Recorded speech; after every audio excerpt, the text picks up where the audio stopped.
Labo, godam, sveiki! Šodien pie Oskara Kalpaka tilta sardzes namiņa svinīgi atklāja piemiņas plāksni par godu zemesardzes pirmajai militārajai operācijai 1992. gada 25. aprīlī, kad ap karostu tika izveidoti 8 kontrolu posteņi un pārtraukt Krievijas kara flotes bāzes karavīri nekontrolēta pārvietošanās.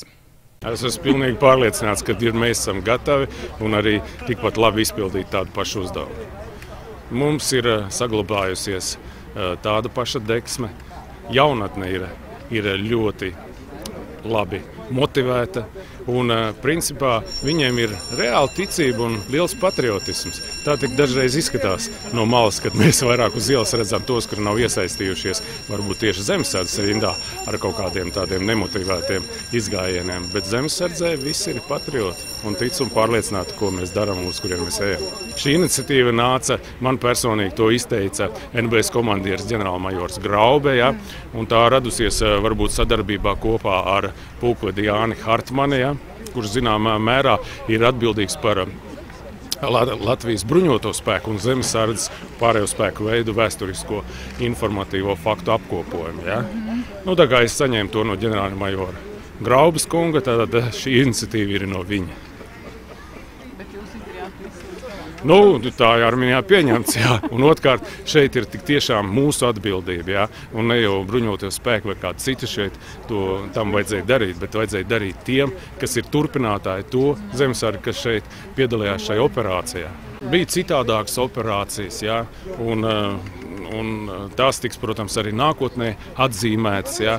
Šitais, kā jūs teicu, ir tikai tāds pirmsākums, un es nezinu nevienu tādu vietu, kur mēs būtu atzīmējuši ar tādu plāksni tieši mūsu neatkarības modernajā vēsturē, kad tos veikumu, ko paveica šie te Latvijas valsts patrioti. Jāsaka tā, ka pati ideja par Liepājas operāciju parādījās tajā brīdī, kad Latvijas zemesardze jau bija labi pastrādājusi uz Latvijas robežu. Sadarbībā ar muitu, jo robežsargi toreiz vispār nebija principā. Latvijas zemesargi no zemesardzes bataljoniem praktiski bija ieveduši kārtību uz Latvijas robežas, vairs nevarēja braukāt, kur un kā grib.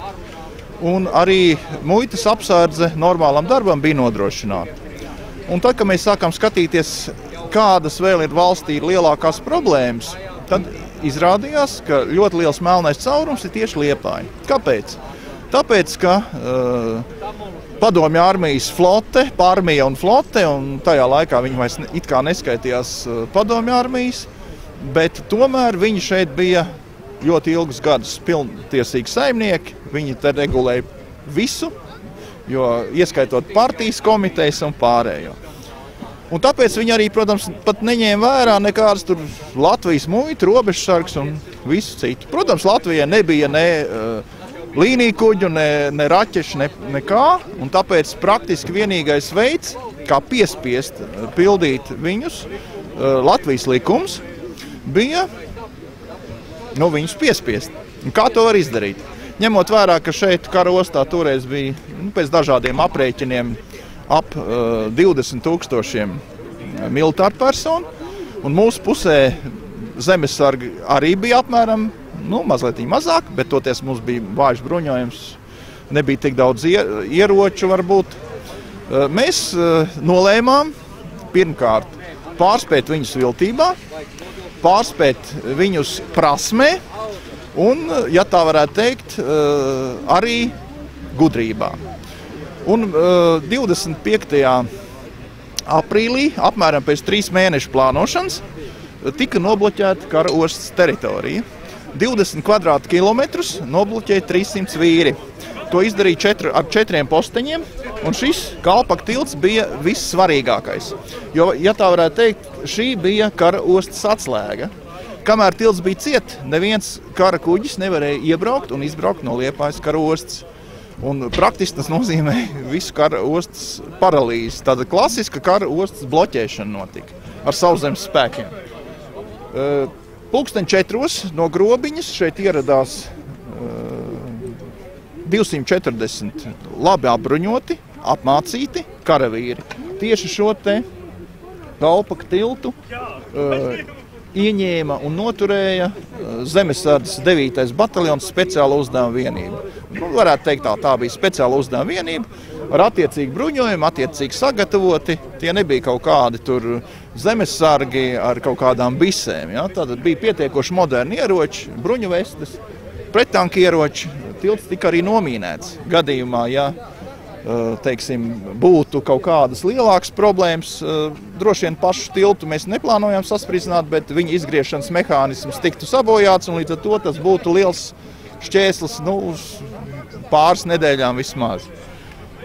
Pārējos posteņos bija zemesargi no Kurzemes bataljoniem un arī no 54. Ogres bataljona. Viņiem bija tas tālākais punkts. Pulksteni 6 šī bloķēšana tika pabeigta. Muitas postenis bija viens, tur pie cukurfabrikas, tur jau tika izvietots vagoniņš, aizžogojumi un viss jau bija sagatavots muitas kontrolē.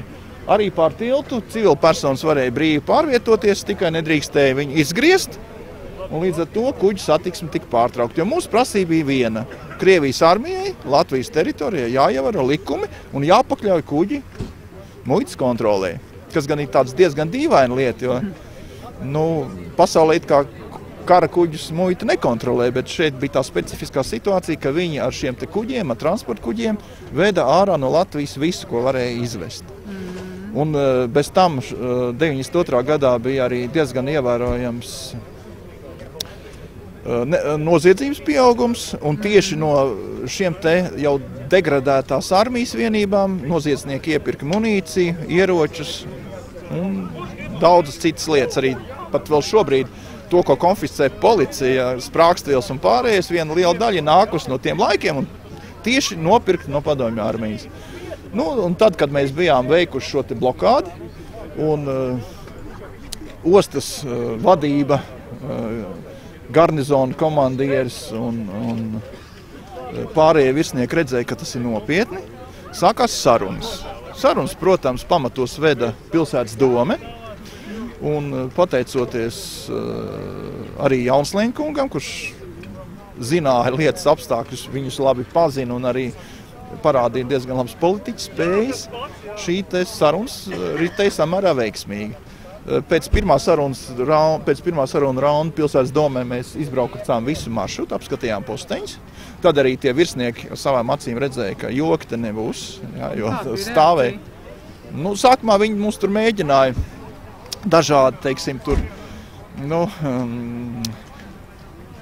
ironizēt par mums, ka mēs jau tur nekādi nopietnie neesam un tā tālāk, bet kad viņi redzēja reālo situāciju un patiešām to, ka tie nav kaut kāda obligātā dienesta karavīri, bet vīri, kas ir izgājuši jau dienesta padomju armijā, tad viņi vienkārši saprata, ka tā lieta ir uz ilgu laiku.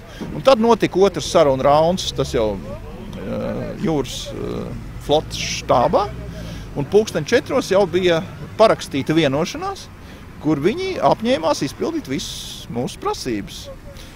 Un operācija, uz kur mēs bijām gatavojušies kā uz ilglaicīgi, jo mēs bijām gatavi bloķēt ostu nepieciešamības gadījumā mēnešus, pat ne nedēļas, izrādījās veiksmīgi pabeigta nepilnas diennakts laikā.